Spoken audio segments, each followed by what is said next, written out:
What's that? Poop breath. Go on, did she say? Jack, did she say stuff? Ozzy Osbourne, the Prince of Darkness and heavy metal legend, was always known for his wild stage antics, iconic vocals, and chaotic rock lifestyle. But in the final chapters of his life, another, softer side of the rock icon emerged, one that only his family truly saw and cherished. These were the tender, deeply human moments Ozzy spent with his grandchildren, the tiny humans who managed to melt the heart of a man once known for biting the head off a bat on stage. As his health declined and the music quieted, Ozzy Osbourne found his greatest joy not in thunderous applause or sold-out arenas, but in the laughter and innocence of his grandchildren. Dada, say good morning. Good morning. Baba. Baba. Baba. Baba. Baba. Baba. Baba. Baba. Baba. Baba. Baba. The very sight of them seemed to ignite a light in his eyes that fame and fortune never could. Friends and family close to Ozzy recall that his final years were filled with slow mornings, spent watching cartoons with the grandkids, quiet afternoons walking hand in hand through his garden, and evening storytelling sessions where he'd exchange tales of rock tours for fairy tales and giggles. Kelly Osbourne, his daughter, often said that she had never seen her father so peaceful as when he was with her son.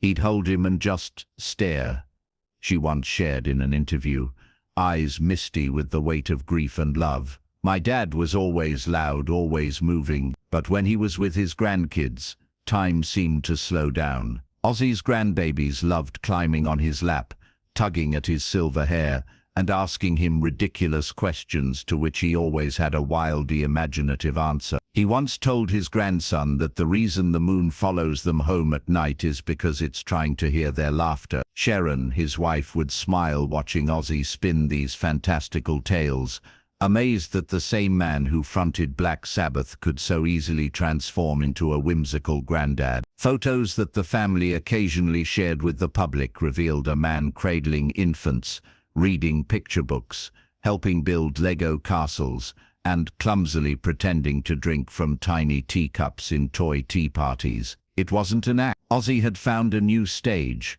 one that required no microphones or crowds, just the trust and love of the little ones who adored him, not for his fame but for the way he made them feel safe, seen. Even in his final days, when pain made it hard to move, Ozzy insisted on being wheeled out to the backyard to sit with the children. He'd hum lullabies under his breath, some real, some made up, his voice softer, but no less captivating. Family insiders said he requested recordings of his grandbabies' voices be played in his room when he could no longer be with them physically. When you see him on that stage and the connection he has with the audience, it's really beautiful, and you understand why he has been doing what he's been doing for so long and why he is who he is. These moments were more than just fleeting snapshots of sweetness. They were sacred. Sharon Osbourne later revealed that Ozzy had handwritten dozens of short notes to each of his grandchildren, personalized messages with stories, jokes, and advice intended to be opened on milestones throughout their lives. He wanted them to know he was still with them, she said, holding back tears. Even when he was gone, one letter, addressed to his granddaughter for her 18th birthday, read, "You're becoming a woman now. Don't let the world tell you who to be. Scream your own tune just like your old Gramps did. And remember, real strength is kindness." In his final weeks, the family gathered around him for what would become the most intimate concert of his life. Each grandchild, in their own way, played a part. One sang him a lullaby they'd learned together. Another brought a painting of the two of them watching the stars. Ozzy, weak but smiling, held each one's hand, whispering love and encouragement. He gave each child a small charm before passing, a bat-shaped pendant with a tiny inscription on the back, "Fly high, be wild, love loud." It was quintessential Ozzy, dark on the outside, but deeply heartfelt at its core. In the days following his passing, Kelly shared a photo on social media, her son sitting silently with Ozzy's guitar in his lap, staring at it with the kind of reverence only a child who knew how special someone was could hold. "He still feels him," Kelly wrote in the caption.